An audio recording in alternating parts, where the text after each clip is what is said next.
वहीं आपको बता दें कि मुख्यमंत्री पुष्कर सिंह धामी के नेतृत्व में राज्य ने खनन सुधारों पर जोर दिया है, जिससे वो देश में नंबर 1 बन गया।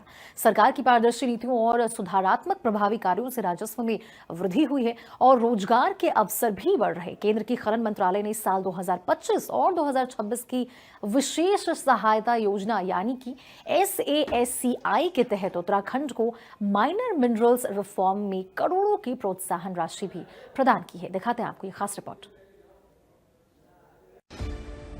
धामी सरकार के नाम एक और कीर्तिमान। देवभूमि को लघु खनिज सुधार में दूसरा स्थान। उत्तराखंड में खनन सुधारों की नई मिसाल स्थापित।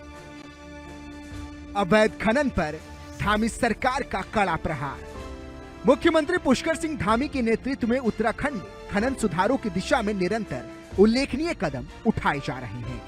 पारदर्शिता, तकनीक और सख्त निगरानी के आधार पर पिछले 4 सालों में प्रदेश ने खनन क्षेत्र में रिकॉर्ड उपलब्धियां हासिल की हैं। इसी का परिणाम है कि केंद्र सरकार द्वारा जारी ताजा रिपोर्ट में उत्तराखंड ने लघु खनिज सुधार में उल्लेखनीय प्रदर्शन करते हुए देश में दूसरा स्थान प्राप्त किया है, जिसके आधार पर उत्तराखंड को 100 करोड़ की प्रोत्साहन राशि प्रदान की जाएगी। इससे पहले केंद्र सरकार द्वारा तैयार स्टेट माइनिंग रेडीनेस इंडेक्स यानी कि SMRI में भी उत्तराखंड ने शानदार प्रदर्शन करते हुए श्रेणी C में दूसरा स्थान प्राप्त किया है।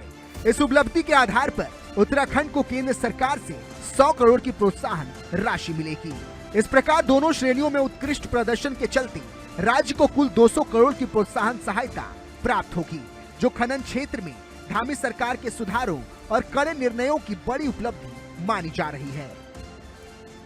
कहते हैं कि जब आप अपनी कमजोरी को अपनी ताकत बनाएं, तब वह सफलता मानी जाती है।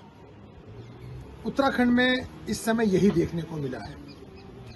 उत्तराखंड जब से बना है, यहाँ पे 2 विषय को लेकर के सरकार हमेशा निशाने पे रही है। एक शराब व्यवसाय, दूसरा खनन उद्योग। इन दोनों विषय को लेकर के सरकार पे हमेशा उंगलियां उठती रही हैं। लेकिन पुष्कर सिंह धामी के जो कार्यकाल है, उस कार्यकाल के दौरान उन्होंने खनन को जिस तरह से आय का स्रोत के रूप में सृजन किया है, आप ये कह सकते हैं कि आने वाला समय उत्तराखंड जो तलाश रहा है कि यहाँ पे आय का स्रोत क्या हो, उसके लिए खनन एक महत्वपूर्ण भूमिका अदा करने जा रहा है। बता दें कि मुख्य सेवक की जिम्मेदारी संभालने के साथ ही मुख्यमंत्री धामी ने खनन क्षेत्र में पारदर्शिता और